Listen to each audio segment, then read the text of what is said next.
Are you ready to go? Do we have to go see your mum's cat? Do you love me? Of course I do. Oh, you do not love me. I do love you. No, you don't, because if you did, you would come to my mother's house and meet her new cat. Oh, that bloody cat. Wow. Bloody cat, is it? Well, this simply won't do. Okay, I don't love the cat, but I do love you and I do want to see you happy, so let's go.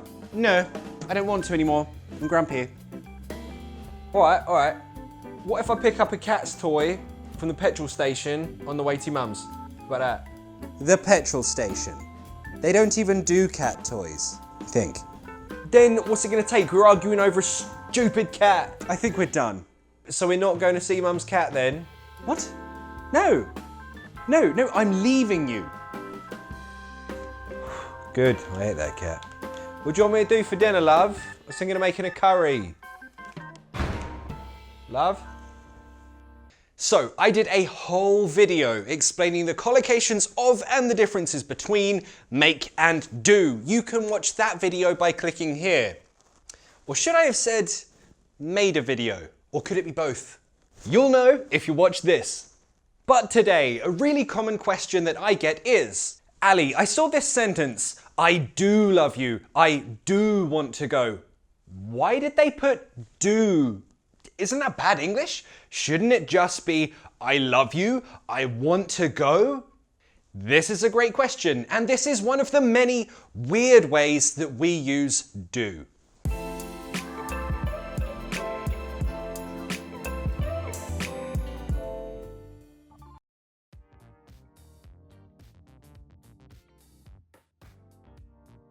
In a question, do. In a negative, do not.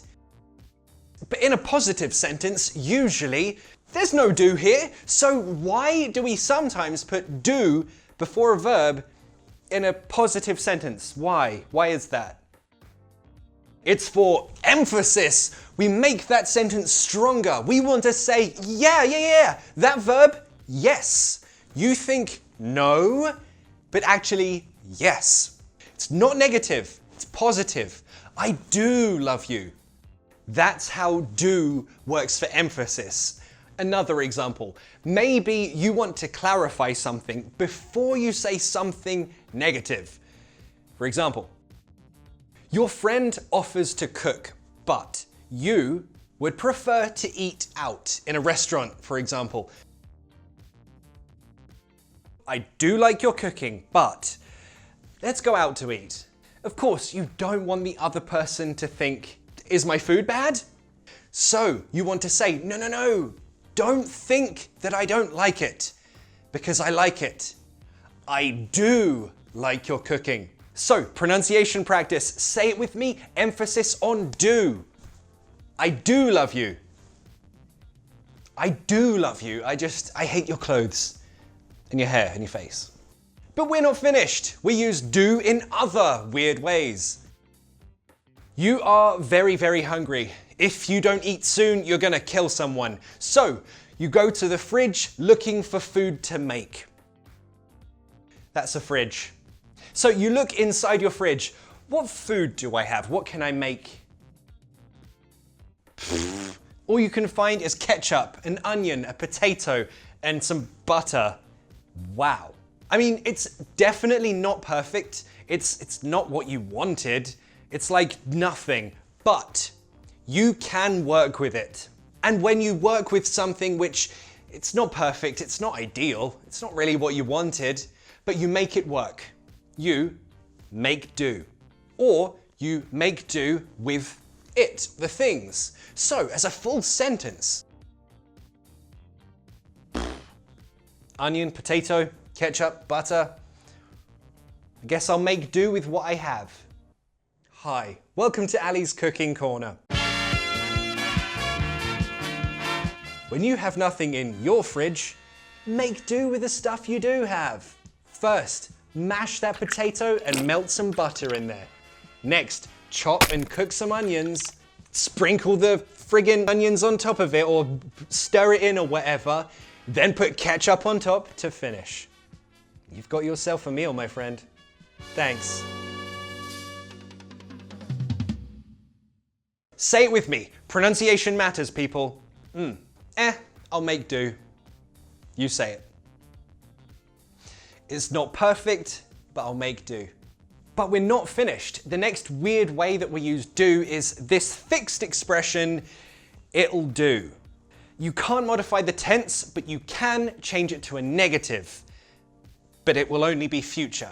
Let me show you an example. So, you are at a party. Someone is pouring you a drink. Oh, by the way, this is to pour, not spill a drink. To spill a drink, that's by accident. For example,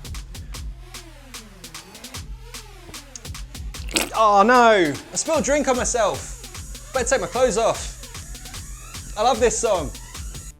What was I saying? Oh yeah, so you're at a party, someone is pouring you a drink and they want to know, how much do you want? How much is enough? So when you want to say, that's enough, no more, you would say, oh, that'll do, that will do, that'll do as a contraction. So, for example, all right, say when. Oh, that'll do, thanks. So, say it with me, pronunciation, people. That'll do. That'll do. I've used a glottal T, you don't have to. That'll do. That'll do. Another way of using it like enough. For example, you want to buy your friend a birthday present and you want to know, is this present enough? I need to buy my friend a birthday present. I mean, will this do? Is this a good birthday present? That's your hat. It won't do, will it? It's not enough. It won't do. This time we're saying it's not enough. Now, a super posh sounding expression. For example, you are very posh, you're very fancy, you're upper class, your family owns a billion houses and Jaguars, and you go to a restaurant, but the waiter tells you, I'm sorry, we don't have any, what do rich people eat? Caviar. Sorry, we don't have any caviar. And you are super rich. This is unacceptable. So you will say, no caviar. This simply won't do. If you want to say a situation is unacceptable, you would say, this simply won't do. It sounds kind of upper class. Maybe it's just the context, but I don't think I've ever said it. I've never said it, but then I'm very easily pleased, so, But guess what? We're still not finished. In fact, when something is finished, or when you have finished with something, your class, work, a project, you can say it is done. So when you use be done in any tense, this means something is finished. Work is done for the day. I'm totally done with my assignment. I can relax now. It's the same as when you say something is over. I made a video about that. You can watch it here, but it works the same way. It means the same thing. For example, it's over. We're done. So if you watched this video, you know that over can mean something's finished. So we are done. We are finished. That, however, is a very informal way to break up with someone. That does not sound nice. So keep that in mind. Please be nice if you break up with someone. You want to hang out with your friend and you want to know what time are you finished with class, with work, with your assignment. You can ask them, are we gonna hang out tonight? Yeah. You can use this in present or future, by the way. When are you done? Or when will you be done? I'll be done in an hour. I'm so sick of studying. I can't wait for this exam to be done. So, be done, it means something is finished. But we're still not done. There's another weird way that we use do. You are at a restaurant and you want to know, sorry, do you serve pancakes? In this context, when you want to know if a restaurant, shop, or a place offers a service, offers a product, you can say do the service or do the product. For example, in this context, Oops, sorry. That should have had an S. Bad teacher points, sorry. Please don't hate me in the comments. But yeah, sorry, do you do pancakes? This is me in every restaurant.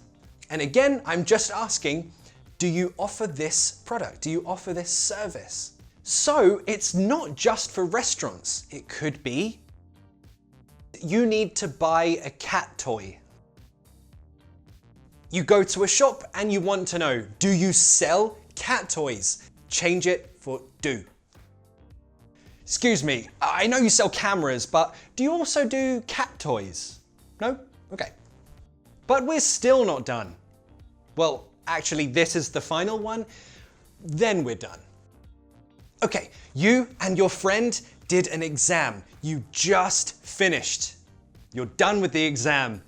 So you come out of the exam room and you want to know about the success or failure of your friend in the test. So you'll ask this way, how did you do? You're asking about someone's success or failure at something, usually a test. She has a good feeling about that test. Yeah, I did all right. Don't confuse this with this. How do you do in the present? So if you meet someone and they greet you with this expression, how do you do? This is different, and it pretty much just means hello and how are you pushed together. Quick side note, if someone says this to you, it doesn't need an answer. Yes, it's a question, but if someone greets you with this, you can repeat it back to them. It's fine. How do you do? How do you do? Okay, now we're done. Practice these weird ways that we use do in the comments by letting me know how you did in your last test. Or let me know, the breakfast place near your house, do they do pancakes? And use the other ways that we use do using your own examples.